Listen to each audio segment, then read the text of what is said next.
Et nous voilà de retour à notre magazine de télévision. Madame, Messieurs, je vous dis encore une fois bonjour ou bonsoir où que vous soyez actuellement. Si vous nous suivez à partir du continent africain, je vous dis bonjour. Et si vous êtes en Europe ou encore en Amérique latine ou encore du Sud, je vous dis également bonjour. Et si vous êtes à Montréal, au Québec ou au Canada, je vous salue très chaleureusement. Dans cette partie de notre émission, nous mettons l'accent sur la famille. Nous mettons l'accent sur l'éducation. Nous mettons l'accent sur les enfants. Nous recevons une dame aujourd'hui. Nous avons fait une première partie de l'émission déjà sur le sujet. On parle toujours de protéger les enfants. Nous recevons une dame qui est la secrétaire d'une organisation qui existe à Montréal depuis déjà quelques années. Il y a eu une manifestation, une grande manifestation qu'ils ont organisée déjà. Tout ça pour les enfants, ça concernait les enfants. Nous parlons ici de Ensemble pour protéger nos enfants. Et nous recevons Madame Isabelle Lorrain, qui est la secrétaire justement de cet organisme. Bonjour, merci de votre présence à cette émission. Nous avons déjà reçu votre collègue en première partie. Le sujet est très pertinent puisqu'on parle des enfants. Quand on parle des enfants, on parle de la famille. Et bonjour tout d'abord et merci de votre présence à l'émission. Merci beaucoup de nous avoir invités. Comment ça va? Ça va bien? Ça va, avec les changements de température et tout ça. Correct, c'est oui. Le Québec, on s'y habitue. On s'y habitue. Madame Lorrain, c'est un honneur et un grand plaisir que de vous recevoir à cette émission. Il y a déjà quelques mois, vous étiez venu à cette émission. Il y a eu une manifestation qui a eu lieu à Montréal. On va, avant d'entrer plus loin et même de vous demander qui vous êtes, parce que je vais vous poser cette question, cette manifestation portait exactement sur quoi précisément? Donc, la manifestation qui était le 20 septembre 2023, la première, qui a réuni plus de 10 000 personnes par an. Plus de 10 000 par an? Ah oui, il y avait une foule immense devant le bureau du Premier ministre, était organisée pour dénoncer l'idéologie du genre qui est imposée à nos enfants dans tout l'environnement scolaire et dans l'enseignement.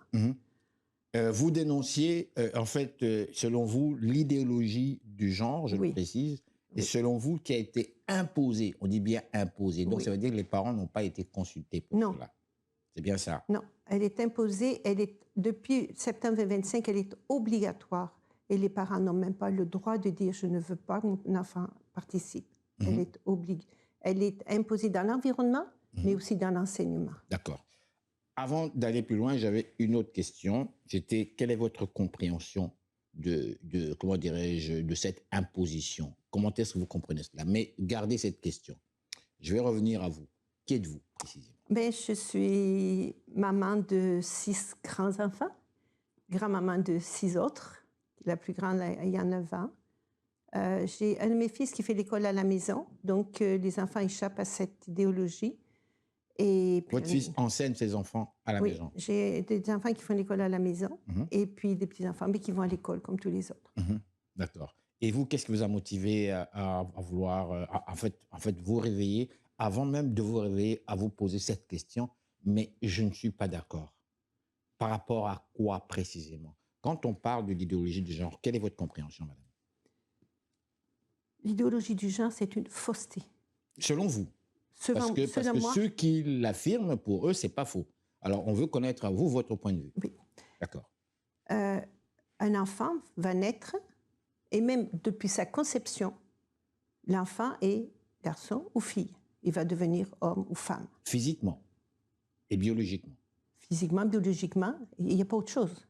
Okay? Il y a l'aspect mental qui reste. Alors, c'est quoi ça, l'aspect mental? C'est quoi ça, le genre?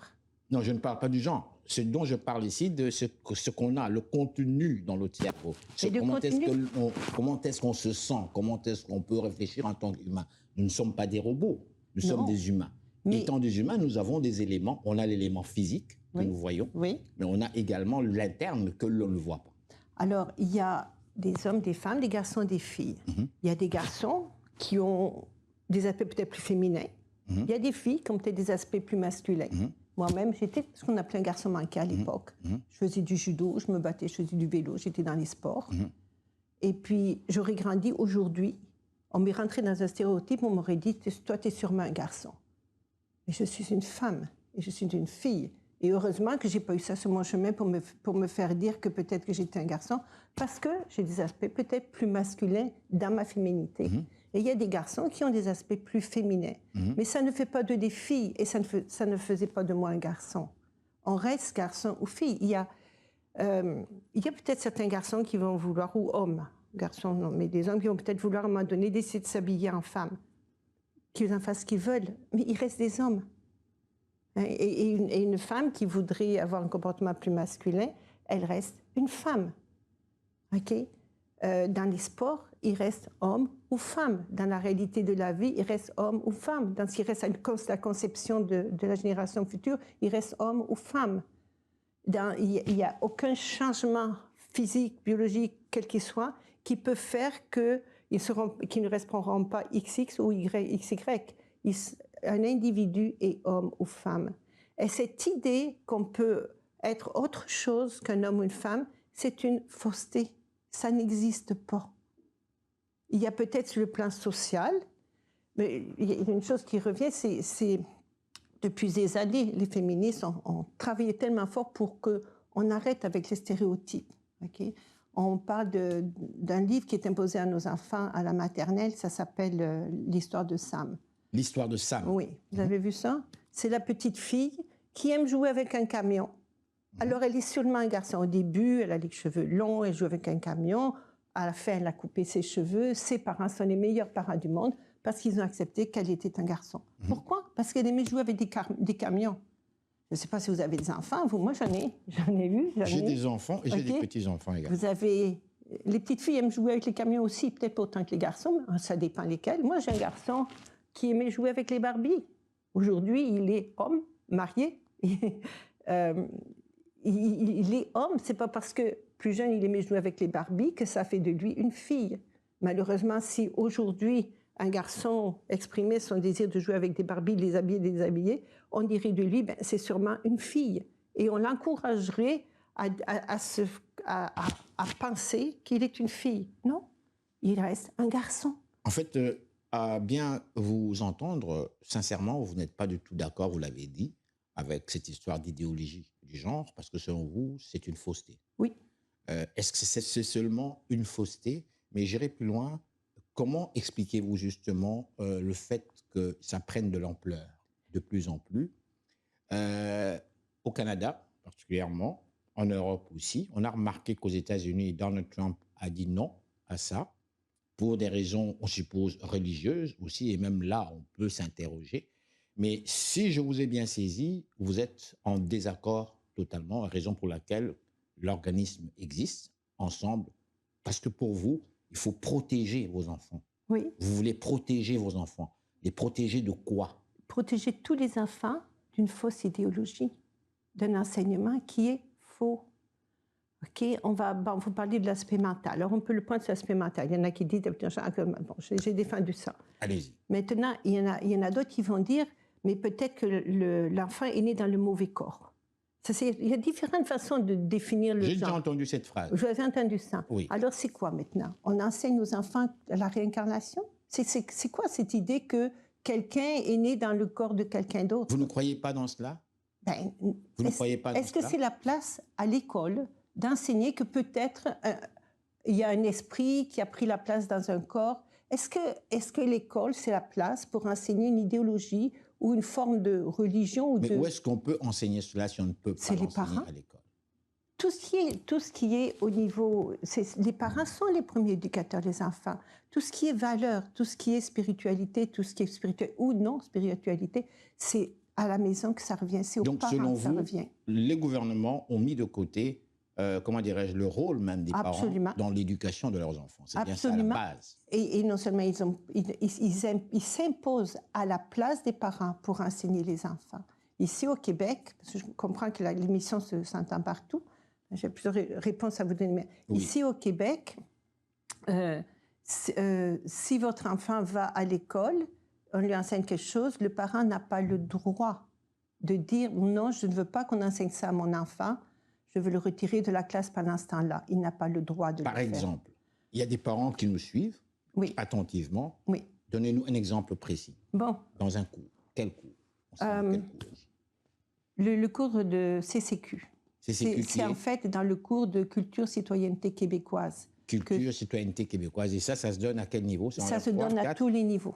À tous les niveaux. À tous les niveaux partir du de la primaire première année au secondaire. primaire Jusqu'au secondaire. Il y a une classe en secondaire qui l'a pas, je pense. C'est devenu donc un cours obligatoire. C'est un cours obligatoire. Et on a expliqué aux parents et aux enfants pourquoi est-ce qu'on donne ce cours? Ah non, non, c'est imposé. D'accord. Et puis si un parent... Bon, alors pourquoi? Par exemple, on enseigne aux enfants, c'est quoi la citoyenneté? Dans la citoyenneté, il n'est pas question de famille. L'individu n'est plus défini comme homme ou femme, il est défini comme personne avec pénis ou personne avec vulve. Donc, il n'est plus défini comme homme ou femme. La famille ne fait plus partie de la citoyenneté, ne fait plus partie du projet social. On ne parle plus de famille dans les cours. La famille, c'est vieux jeu. On parle d'eux à la place, donc la famille a été remplacée par une cellule quand même. Par rien. Oh, alors ça, si vous voulez, si on va par exemple, un jeune, là je vais partir dans les exemples, là, mais un jeune de 12 ans, en secondaire 2, se fait enseigner que dans la relation du couple, un couple peut être un enfant, une personne peut être en relation, un enfant peut être en relation avec quelqu'un qui a 2 ans de plus que lui, que dans la relation de couple, il n'y a pas d'engagement, il y a de la participation, que les couples, ça peut être de 1, 2 à 7 personnes, au-delà de ça, ce sont des communautés sexuelles. Ce genre de choses qu'on enseigne. Et les parents contestent ça auprès de la direction, qui finalement confirme que c'est correct. On s'en va au protecteur de l'élève au Québec, qui lui va donner l'appui à la direction d'école, et les parents sont sans recours. Sans recours. Beaucoup de parents demandent à savoir quand est enseigné ce cours-là et quel est le contenu du cours. On le leur refuse. Très rares sont les écoles qui acceptent de le dire. Il y en a une dernièrement qui a eu la chance, l'enseignante lui a dit, donc les 2 cours suivants, elle a pu enlever son enfant d'école parce qu'il y avait une certaine tolérance à cette école-là, et les cours suivants, les cours ont été donnés à des heures différentes sans prévenir les parents. Parce que le gouvernement veut absolument imposer cette vision-là à nos enfants d'aujourd'hui. Est-ce que vous êtes-vous posé cette question? Pourquoi? Parce que nous sommes nombreux à nous la poser. Ouais. Ils ne sont pas fous. Ils ne sont pas fous quand même. Dans un gouvernement, c'est constitué de beaucoup de personnes, plusieurs spécialistes. Il y a des gens qui ont de l'expérience avant même de faire en fait la politique. Donc, c'est quand même des gens, selon moi, brillants. On leur fait confiance. Ils sont élus. Il me semble que quand on prend ce genre de décision, ça n'est pas personnel. Ce n'est pas contre un peuple. On travaille pour le peuple. Ben oui, c'est ce qu'on souhaiterait. Oui. Aujourd'hui, vous savez, il y a tellement de choses que je veux dire en même temps. Oui, oui. Mais il y a un lobby. Il y a un lobby qui veut imposer cette idéologie. Et vous ne vous êtes pas demandé pourquoi? Pourquoi? Ils veulent détruire nos familles. Ça, c'est selon vous? Ça, c'est selon moi, mais c'est les conséquences de ce qui se passe. Dites-moi, que répondez-vous à ces gens qui vous suivent actuellement, qui vous regardent attentivement et qui vous disent « Mon Dieu, ce qu'elle est bornée. Mon Dieu, ce qu'elle comprend absolument rien dans la société dans laquelle nous vivons. Nous, on veut évoluer. Nous, on veut être heureux. On veut être bien. On veut l'égalité de tous. » Qu'est-ce que vous répondez à ça? Mais moi, je veux le bonheur de mes enfants. Je veux le bonheur de notre société à venir. Une société est basée sur la famille. C'est une société qui est basée sur des familles solides, harmonieuses, où il y a l'éducation, où les parents s'entendent bien, où il y a une bonne relation entre les parents et les enfants. Une société qui investit dans ses familles, une société qui est gagnante à long terme. Aujourd'hui, par l'éducation qu'on donne à nos enfants, on détruit la relation entre les enfants et les parents. Non, les enseignants disent aux enfants que eux, peut-être on leur a enseigné des choses à la maison, mais que les enseignants sont capables de leur enseigner des choses mieux.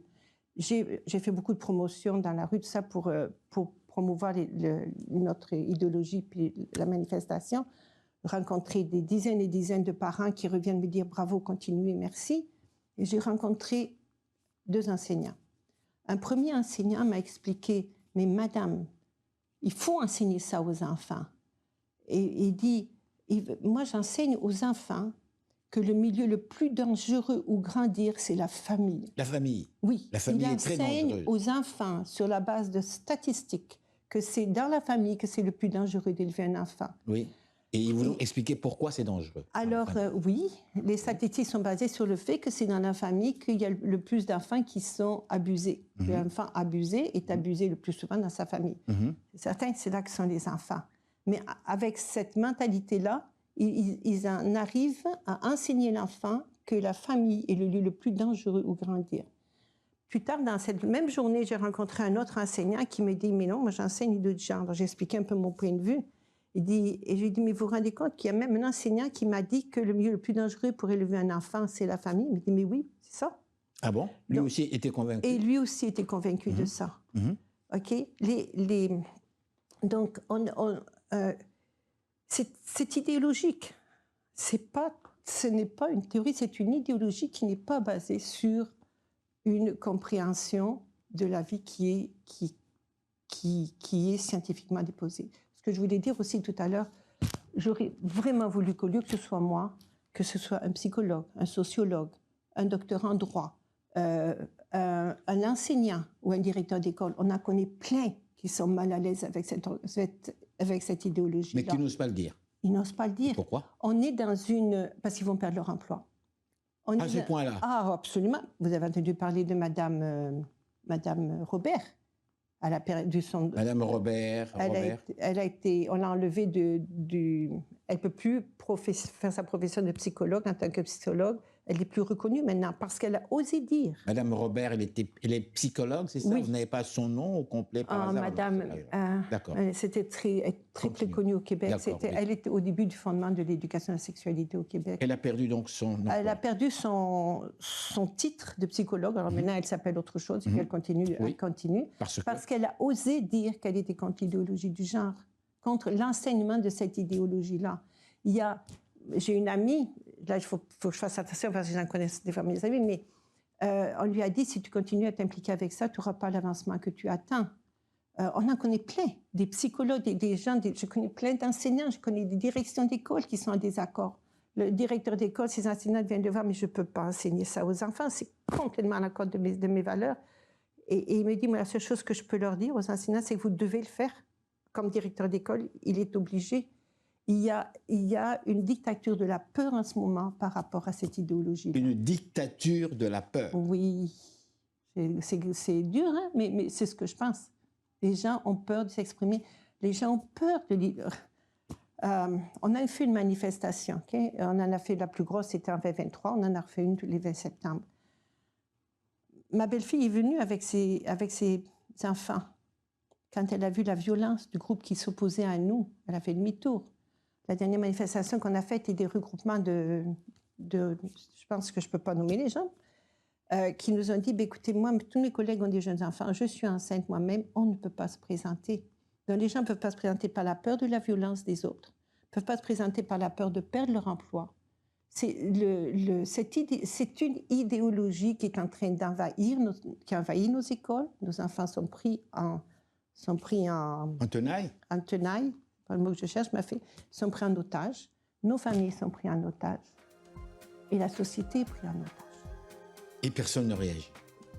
Tout le monde a peur de réagir. Les gens qui voudraient réagir ont peur de réagir, de peur de perdre leur emploi.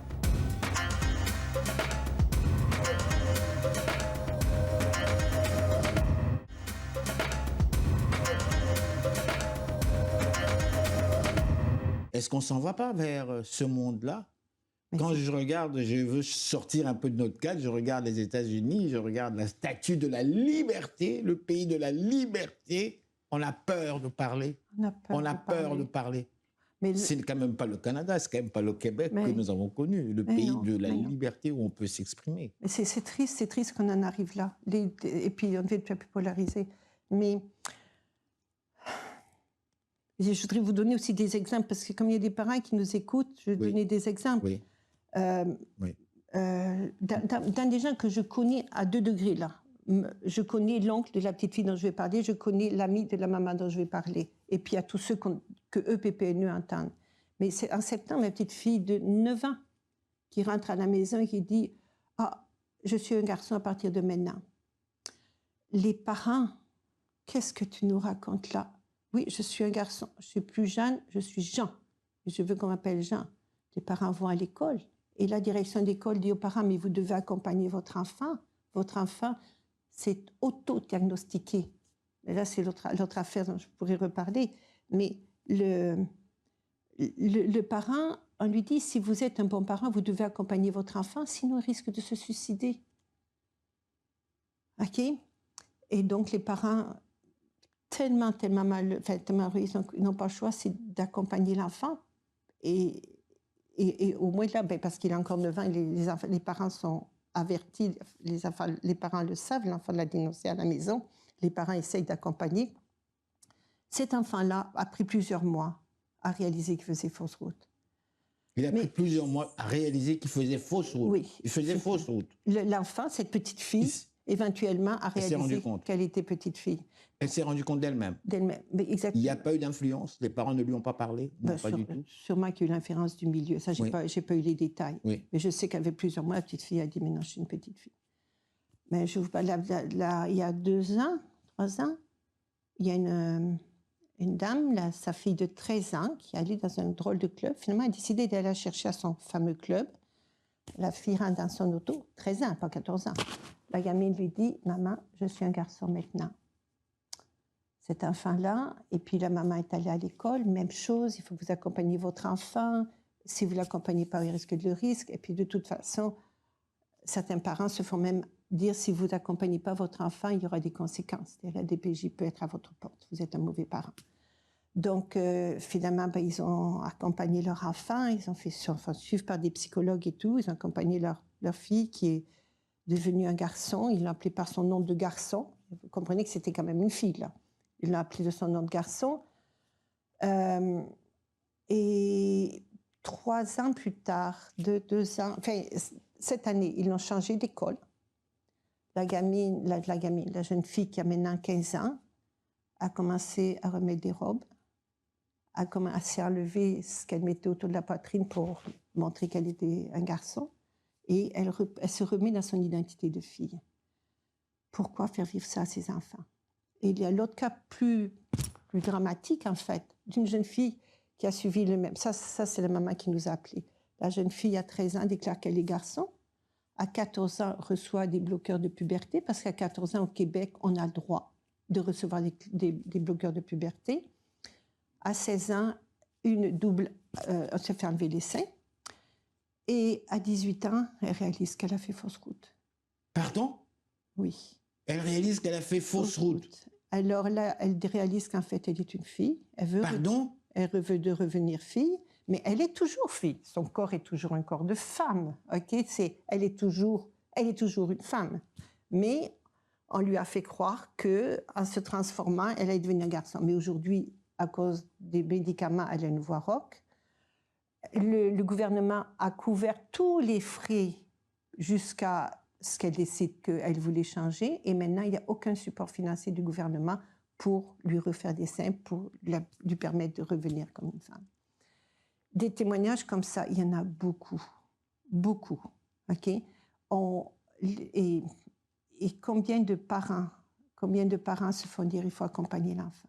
On est dans des situations où des enfants s'auto-diagnostiquent d'une façon, et quand l'enfant a plus de 13 ans, je pense, l'école n'est plus, ou 14 ans, je suppose, l'école n'a plus l'obligation de le dire aux parents.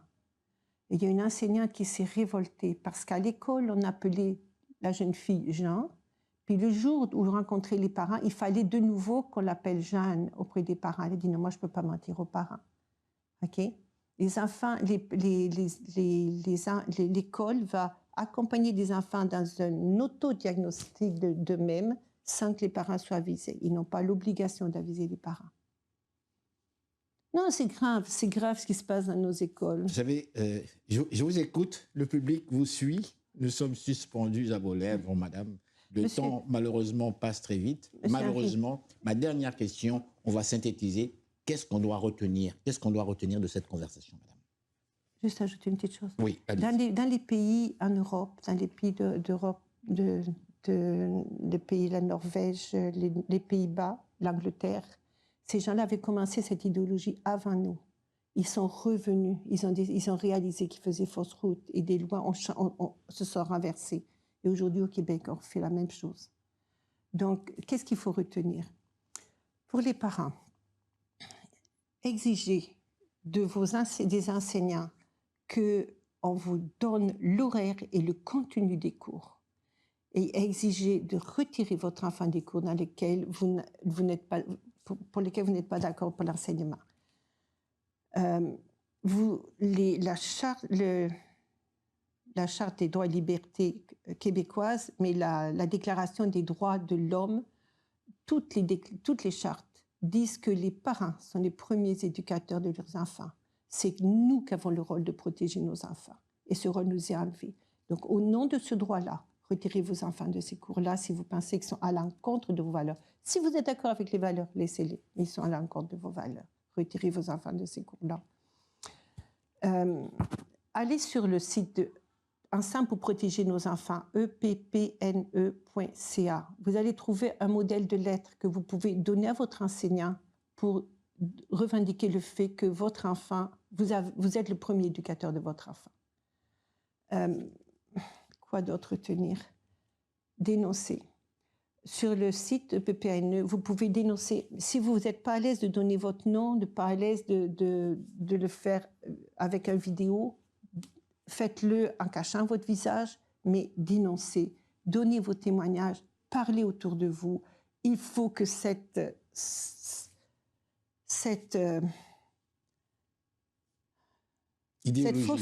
fausseté, oui. Il faut que cette idéologie qui est fausse sorte de nos écoles, sorte de notre société, mais au moins qu'elle sorte de nos écoles, qu'elle n'abîme pas nos enfants. Quelque part, c'est en fait l'une des sources de la disparition, finalement, du début de la disparition des familles. C'est que Engels, dans son ouvrage marxiste, avait écrit l'origine de la famille, de la propriété privée et de l'État. Tout partait de la famille. Aujourd'hui, quand on démolit la famille, on démolit l'État. On démolit tout. Je vous dis merci. Okay, merci, madame. Merci. Et voilà, madame, monsieur, restez là. Nous sommes de retour tout de suite, après ces réclames publicitaires.